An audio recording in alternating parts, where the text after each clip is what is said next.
जितना हक इस हवेली पर आपका है उतना मेरा भी है। और अगर आप किसी की इज्जत नहीं कर सकते ना, तो उसकी बेइज्जती करने का कोई हक नहीं है आपको।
चलो भाई, उठाओ जनाजा। रुको, ठहरो।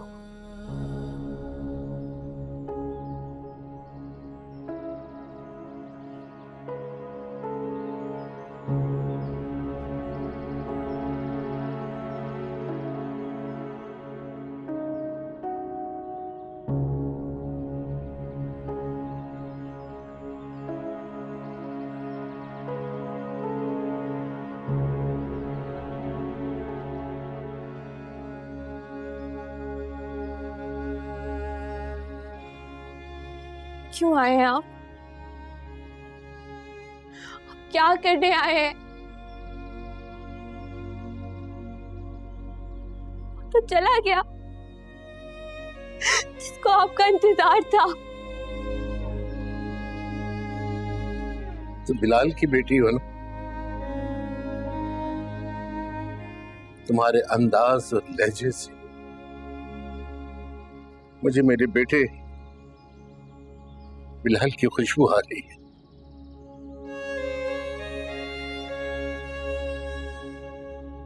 बड़े साहब, मैयत उठाने में देर हो रही है, जनाजा उठा लेते हैं। चल। क्यों आए हैं मेरे पापा को कंधा देने के लिए?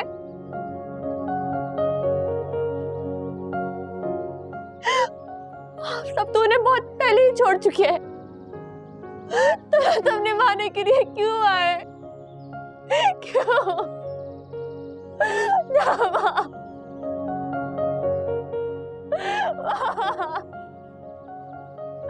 नहीं, नहीं,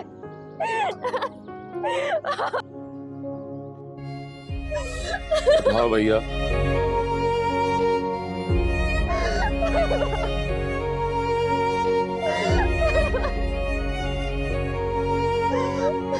आराम से भैया, देख के आराम से।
अब्बा जी, आप जब से बिलाल की तरफ से आए हैं, आप आपने तो कुछ खाया ही नहीं है।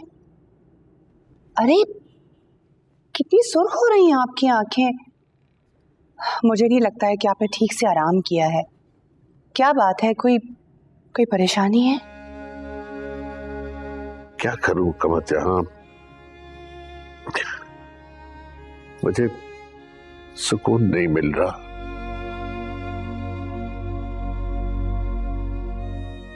दुनिया छोड़कर बिलाल गया है। मुझे ऐसा लग रहा है जैसे मैं दफन हो गया हूं, मनो मट्टी तले दब गया हूं। कैसी बातें कर रहे हैं अब्बा जी आप चलें, कमरे में चलें, थोड़ा आराम करें। थोड़ा आराम करके उठेंगे ना तो अच्छा महसूस करेंगे। तुम नहीं समझोगे कमर जहां, कोई नहीं समझ सकता मेरा दर्द। मेरा वो बाजू कटा है जिसके होने का मुझे कभी एहसास नहीं था। अब वो नहीं है तो मैं खुद को मफलूज महसूस कर रहा हूं। शाहजेब कहाँ है? मैंने उससे बात करनी है। अब्बा जी वो तो घर पे नहीं है, कहीं बाहर निकला है। मैंने कहा ना, मैंने उससे बात करनी है। फोन करो उसे, जहां कहीं भी है उसे कहो हवेली आ जाए। जी बेहतर है।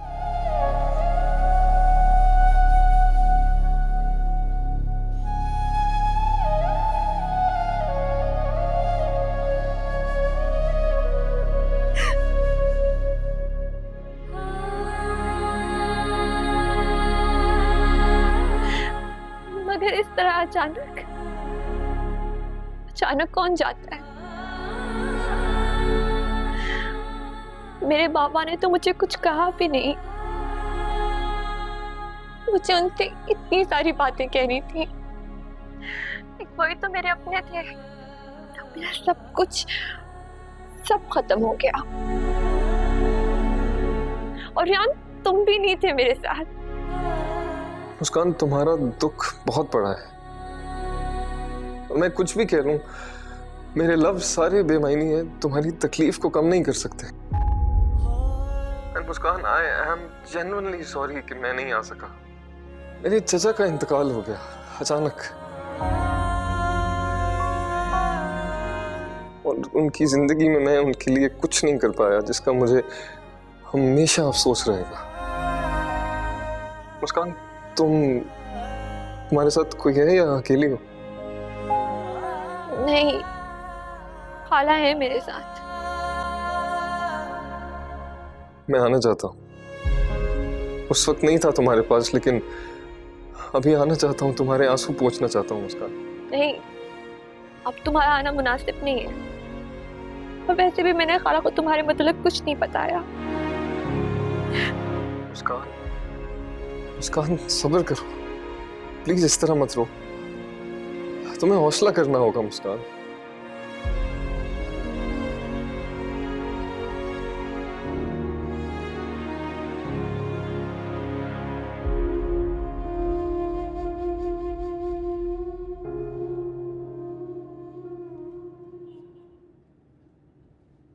मैंने एक फैसला किया है।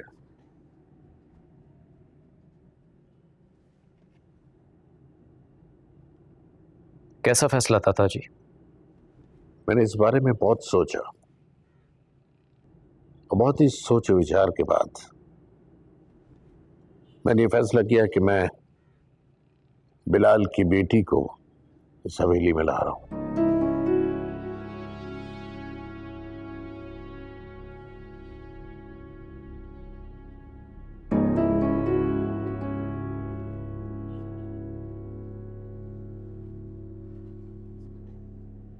देखिए दादाजी, बिलाल चचा की लड़की यहाँ पर नहीं आ सकती। आप प्लीज हर फैसला जज्बाती होकर ना किया करें। अब्बा जी, शाहजेब बिल्कुल ठीक कह रहा है। उस लड़की की परवरिश हमारे माहौल से बिल्कुल मुख्तलिफ हुई है। और फिर आप बिलाल को तो जानते ही हैं, वो तो शुरू से ही बागी था, तो जाहिर सी बात है उसने अपनी बेटी को भी बगावत ही सिखाई होगी। और अब्बा जी, हमारे घर में और बच्चियां भी हैं, आप जरा उनके बारे में तो सोचिए, उन पे क्या असर पड़ेगा। तो तुम लोग चाहते हो कि मैं अपने खून को यूं दरबदर होने के लिए छोड़ दूं?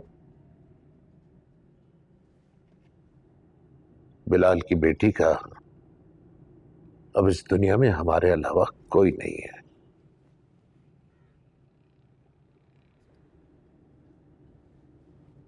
वो लड़की इस घर में नहीं आएगी। तुम चुप रहो शाजिब। मैं जिंदा हूं, मरा नहीं हूं।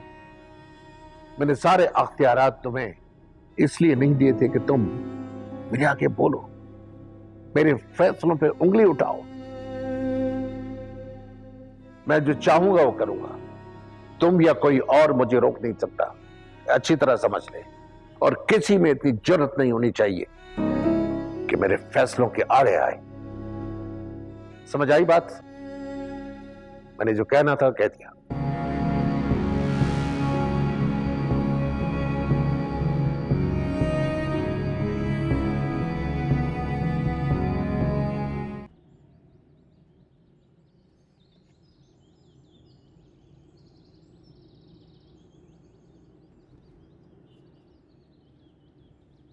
मैं मुस्कान को लेने आया हूं। आज आपको अपनी पोती का ख्याल कैसे आ गया?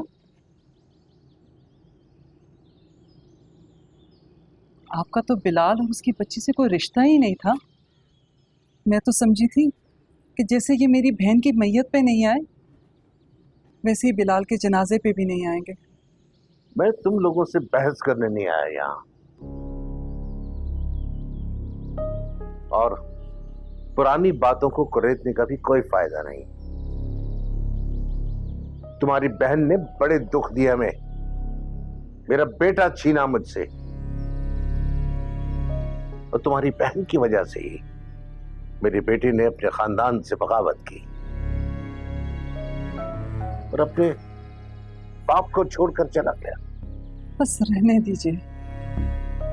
अगर आप उसे कबूल कर लेते तो वो कभी भी आपका घर छोड़कर नहीं जाते, लेकिन आपने तो उन्हें धक्के देकर घर से निकाला। ये तो बिलाल की अच्छाई है जिसने उससे निकाह भी किया और रिश्ता भी निभाया, वरना आपने कोई कसर नहीं छोड़ी थी उन्हें अलहदा करने की। बिलाल मेरा बाजू था, लेकिन जिस्म का कोई भी हिस्सा अगर गल सड़ जाए तो बेहतर है कि उसे काट कर फेंक देना चाहिए, वरना जहर सारे जिस्म में फैल जाता है। आप कुछ भी कहें, मैं मुस्कान को आपके साथ नहीं भेज सकती। मेरी पोती तो मेरे साथ ही जाएगी। देखें बड़े साहब, अब कोई लड़ने झगड़ने का फायदा है नहीं। इतने साल गुजर गए, कोई रिश्ता निभाने का आपको ख्याल तो आया ही नहीं। अब आपको जाके अपना खून याद आने लग गया है। मैं खुद मुस्कान से बात करना चाह रहा हूं, बुलाओ उसे। मेरा बेटा अगर जिंदा होता तो मैं कभी भी मुस्कान को अपने घर ले जाने की बात न करता, मगर मैं अपनी पोती को इस तरह बेआसरा छोड़कर नहीं जा सकता। वो खून है मेरा, गैरत है मेरे खानदान की, मैं उसे इस तरह लावारिस कभी नहीं छोड़ूंगा।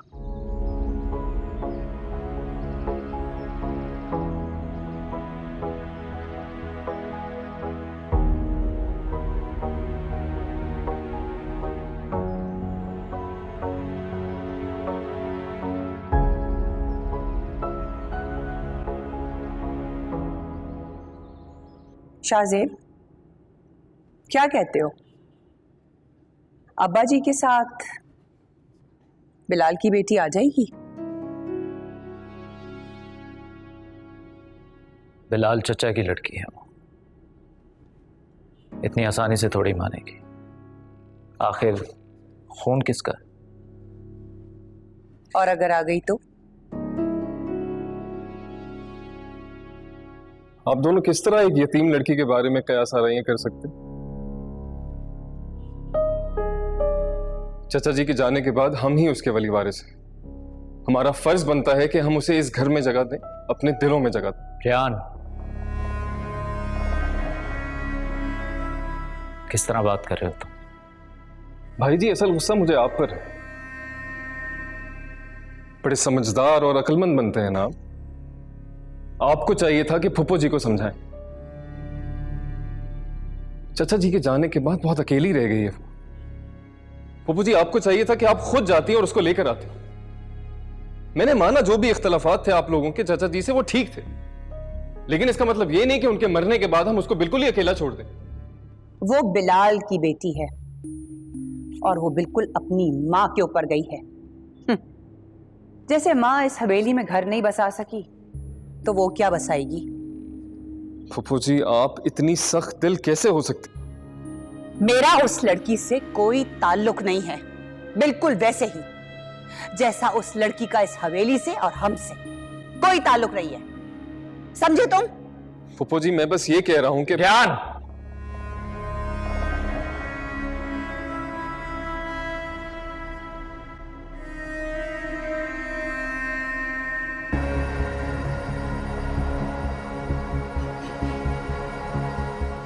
क्या ये बहस करने का फायदा है? जो वक्त गुजर गया वो गुजर गया।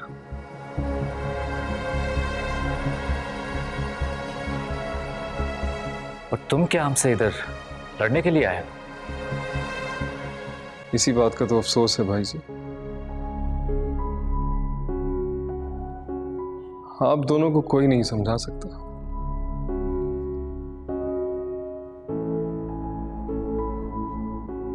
भाई जी, हो सके तो दादाजी से बिलाल चाचा की कब्र का मालूम करके कब्रिस्तान जरूर चले जाइए। मैंने सुना है कि जो मरे हुए लोग होते हैं ना, इनको उन लोगों का बड़ी शिद्दत से इंतजार होता है जो उनकी जिंदगी में कभी नहीं आता। अगर हो सके तो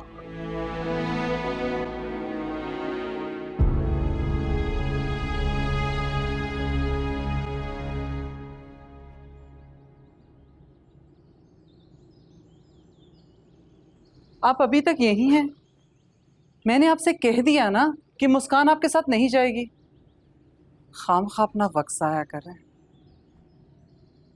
मैं तुमसे नहीं, मुस्कान से बात करना चाह रहा हूं। उसे बुलाओ। मैं आपके साथ नहीं जाऊंगी। लड़की, बिला वजह जिद कर रही हो तुम मेरे खानदान का हिस्सा हो, मेरा खून हो, इसलिए मेरे साथ चलोगी, मेरे साथ रहोगी।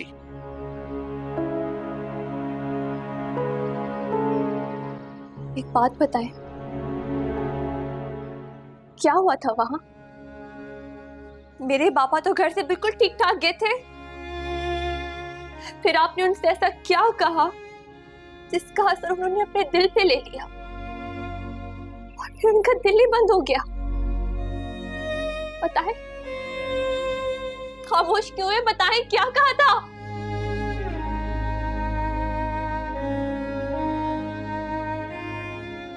मैं आपके साथ कभी नहीं जाऊंगी। आप मेरे बाप के कातिल हैं। लड़की, तुम अपने बाप की तरह जिद्दी, कम अक्ल और जज्बाती हो, इसलिए मैं कह रहा हूं कि तुम मेरे साथ जाओगी और मेरे पास रहोगी, मेरी हवेली में। मैं तुम्हें यहां गैरों में नहीं छोड़ सकता। आप अपने बेटे से मोहब्बत करते थे या नहीं मैं नहीं जानती, लेकिन मैं अपने बाबा से बहुत मोहब्बत करती हूँ। आपकी इज्जत कर रही हूँ क्योंकि ये उनकी तरबियत है। बेहतर होगा आप चले जाएं।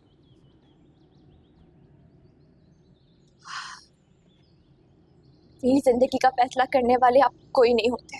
लड़की, तुम समझ क्यों नहीं रही हो?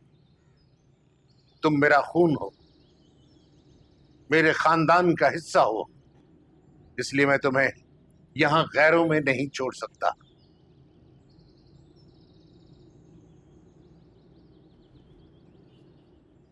मेरे गैर नहीं, मेरे अपने। मेरी खाला ने कभी मुझे माँ की कमी महसूस नहीं होने दी, और गैर तो आपके लिए मेरी माँ भी थी। मैं यहाँ तुम्हारे साथ बहस करने नहीं आया, तुम्हें मेरे साथ चलना होगा। मैं आपके साथ कहीं नहीं जाऊंगी, मेरा आखिरी फैसला है। सुनो,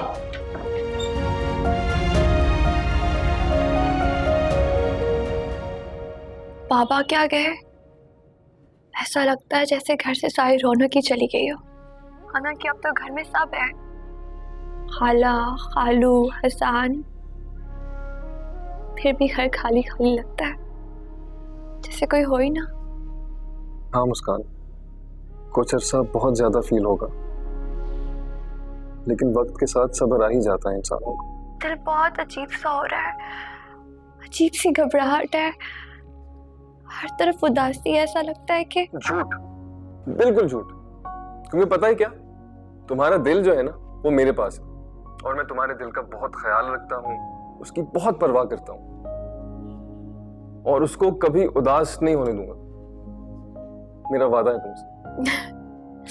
रेहान, तुम भी ना, पता नहीं।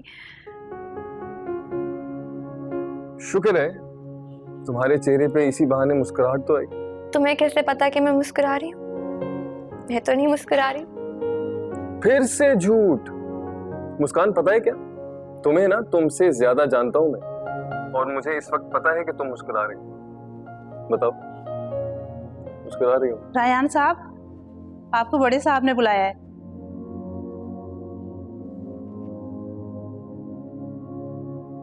बाद में बात करते हैं, अपना ख्याल रख। अल्लाह हाफिज।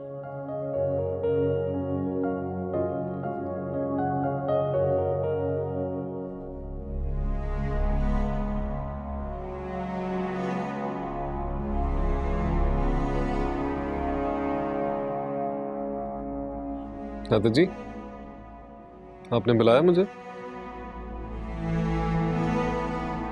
हाँ, आ बैठो।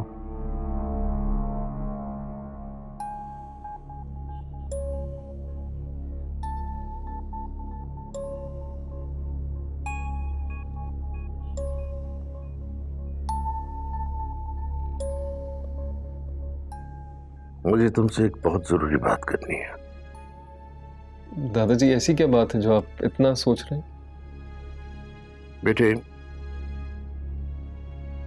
इंसान जब बूढ़ा होता है तो वो न सिर्फ कमजोर होता है, लेकिन डरपोक भी हो जाता है कि कहीं जवान नस्लें उसके सामने आके खड़ी ना हो जाए, और फिर उसका हारना मौत की तरह यकीनी हो जाता है। आप ऐसे क्यों कह रहे हैं? आप बस हुक्म कीजिए ना, क्या हुआ?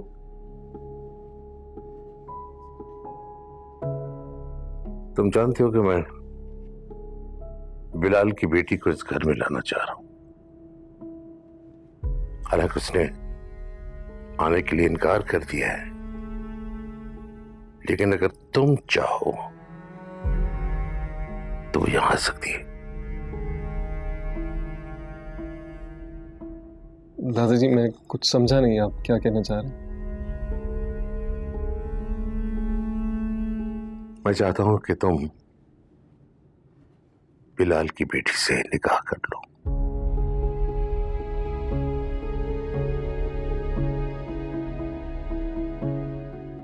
बेटे, मैं उसे एक मजबूत सहारा देना चाह रहा हूं, और निकाह में बड़ी ताकत होती है।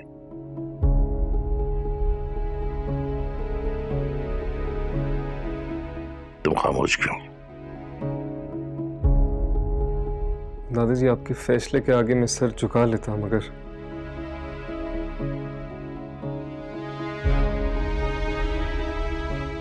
आपको नहीं लगता कि ये उस लड़की के साथ ज्यादती होगी, कि जबरदस्ती उसकी शादी एक अनजान शख्स से करा दी जाए, जिससे वो कभी नहीं मिली, जिसे उसने कभी नहीं देखा?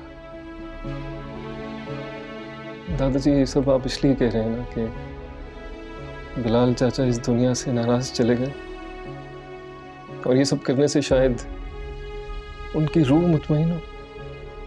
बिलाल की नाराजगी का मुझे नहीं पता और न ही उसके रूह के बारे में कुछ कह सकता हूं। मैं सिर्फ इतना जानता हूं कि मैं खुद को मनाना चाह रहा हूं, क्योंकि मेरा अपना आप खुद से नाराज है।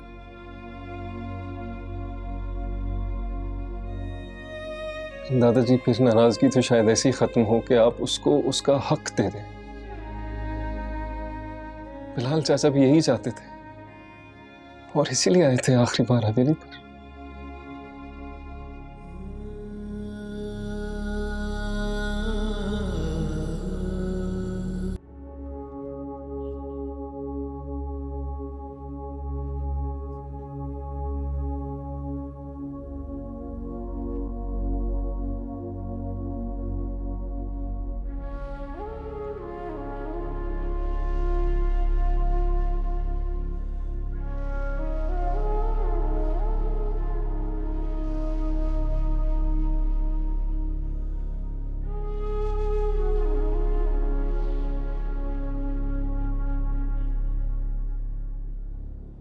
अब्बा जी, मैं बीमार रहता हूं और आप जानते हैं कि मैं बेटी का बाप हूं। पता नहीं कब मेरे साथ हो कुछ भी हो जाए, मेरी जिंदगी का भरोसा नहीं।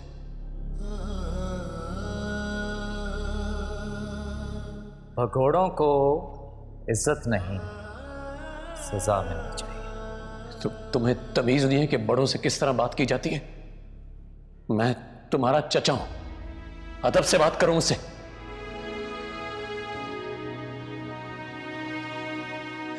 क्या करने आए हैं? तो चला गया, उसको आपका इंतजार था। अब क्यों आए मेरे बाबा को कंधा देने के लिए? दादाजी फिर नाराजगी तो शायद ऐसे ही खत्म हो कि आप उसको उसका हक दे दें। बिलाल चाचा भी यही चाहते थे और इसीलिए आए थे आखिरी बार हवेली पर।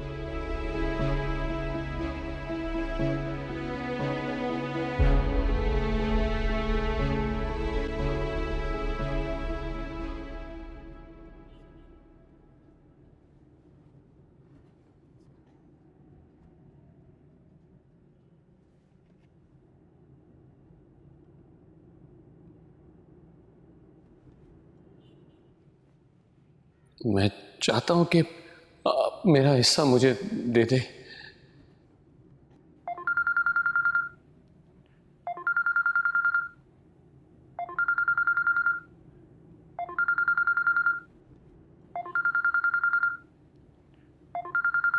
बड़े साहब, खुदा खैर करे इस वक्त। जी बड़े साहब। ये बात ड्राइवर से कहो गाड़ी बाहर निकाले और तुम मेरे साथ जाओगे। बड़े साहब, इस वक्त सब खैरियत तो है ना? मैं शाजिब भाई जी को बताता हूँ। किसी को कुछ बताने की जरूरत नहीं है। मैं जो तुम्हें कह रहा हूं वो करो। आ रहा हूं मैं बाहर।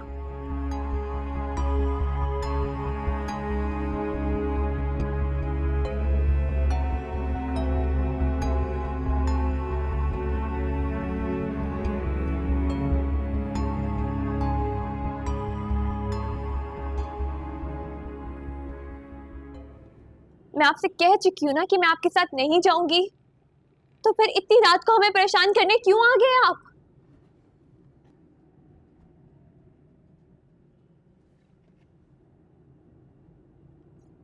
आओ यहां बैठो। आओ बैठो मेरे पास।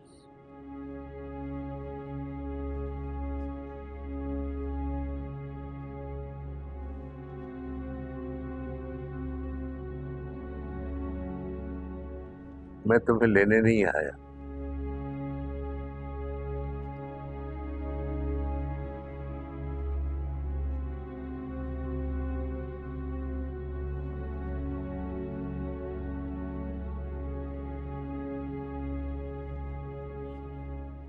ये प्रॉपर्टी के कागजात ये था तो तुम्हारे वालिद का हक, लेकिन मैं उसे दे न सका। मैंने सोचा था कि मैं उसे डराऊंगा, धमकाऊंगा कि अगर वो अपनी मनमानी से बाज ना आया तो मेरे जनाजे को कंधा नहीं दे सकेगा। लेकिन मुझे अंदाजा नहीं था कि वक्त इतना जालिम होता कि बूढ़े बाप को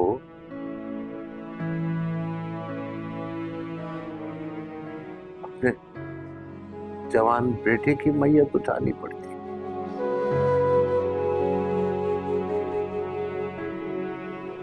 ये रख लो, तुम्हारी अमानत है। मुझे नहीं चाहिए। जब आपने मेरे बाबा का ही हक तस्लीम नहीं किया तो फिर ये प्रॉपर्टी मेरी अमानत कैसे हो सकती है? मुझे आप लोगों से कुछ भी नहीं चाहिए। तुम्हें ये समझने में कुछ वक्त लगेगा बेटा कि जिंदगी में इन्हीं चीजों की जरूरत होती है। आप लोगों को होती होगी। मेरे और मेरे बाबा के लिए चीजें कभी अहम नहीं थी। अगर मेरे बाबा के लिए चीजें अहम होती ना तो वो कभी भी आपकी दोनों पर अपने घर को ना छोड़ते। बेटा क्या कर रही है तुम? है ऐसा नहीं करते। जब बड़े इतने प्यार से कोई चीज दे रहे हो ना तो रख लेते हैं। अब तुम अगर इस तरह नहीं करोगी तुम्हारे अब्बा की रूह को तकलीफ मिलेगी। अब बड़े साहब लाइए, मुझे दीजिए, मैं देता हूं। कैसे नहीं रखेगी? आप इतने प्यार से दे रहे हैं, आपका मान तो रखना चाहिए ना इसे। तो बेटा देखो, बात सुनो, एक बात मेरी याद रखना, जब बड़े कुछ चीज प्यार से देते हैं तो वो रख लेते हैं, और अगर नहीं रखोगी तो क्या होगा? अब बदतमीजी कहते हैं इसे। अब मेरा बच्चा बदतमीज तो नहीं है ना? कुछ भी कह लो, है तो तुम्हारे अपने सगे दादा जान। शाबाश, रख लो।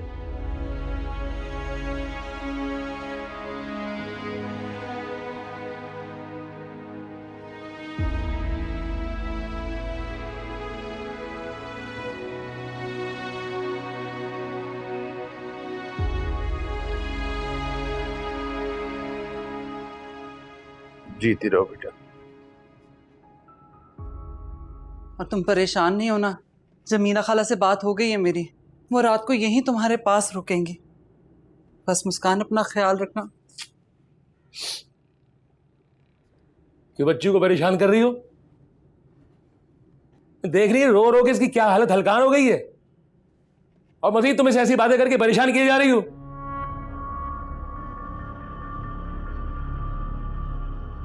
बेटा तुम्हें परेशान होने की कोई जरूरत नहीं है, हैं? हम सब तुम्हारे साथ हैं? और तुम्हारी खाला भी कहीं नहीं जा रही। हाँ, सच कह रहे खालू? अरे बिल्कुल सच कह रहा हूं मैं। परेशान होने की कोई जरूरत नहीं तुम्हें। तुम सिर्फ दिल लगा के पढ़ो अपना, है? जाओ, शाबाश, जाओ। लेकिन आप तो कह रहे थे कि हम सब। जो कहा था ना भूल जाओ उसे, और जो कह रहा हूं वो करो। चाय लेके आ मेरे लिए, और चीनी ठीक से डालना। जाना, चाय लेके आ।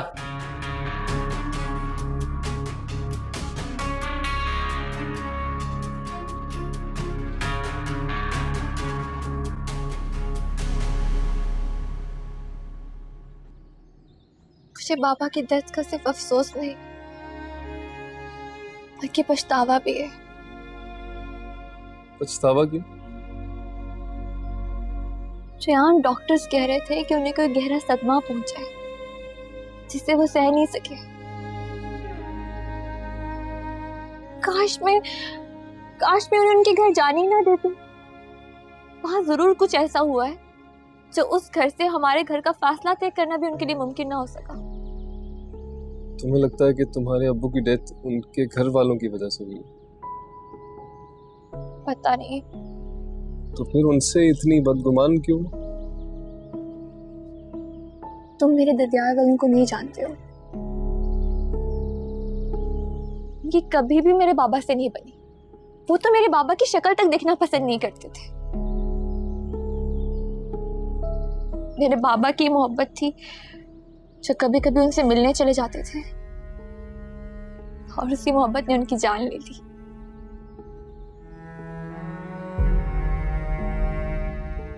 ठीक है नहीं, कुछ लोग मोहब्बत और मुरव्वत में ही मारे जाते हैं।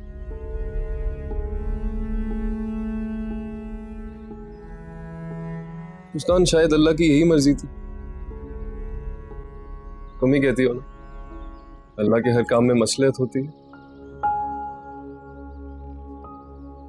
मुझे अल्लाह से कोई शिकायत नहीं है। मुझे सिर्फ उन लोगों से गिला है जो मेरे अपने होते हुए भी कभी मेरी ना हो सके।